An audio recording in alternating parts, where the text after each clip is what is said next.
There's a tree in the window tonight. This city was built by many hands and carried by many dreams.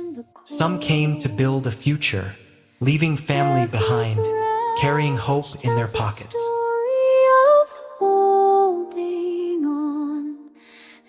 Some came with nothing but belief, trusting this city to give them a chance.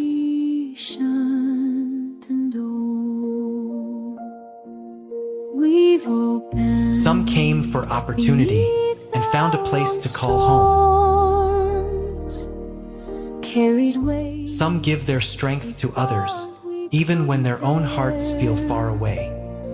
But here we are, different languages, different prayers, different stories.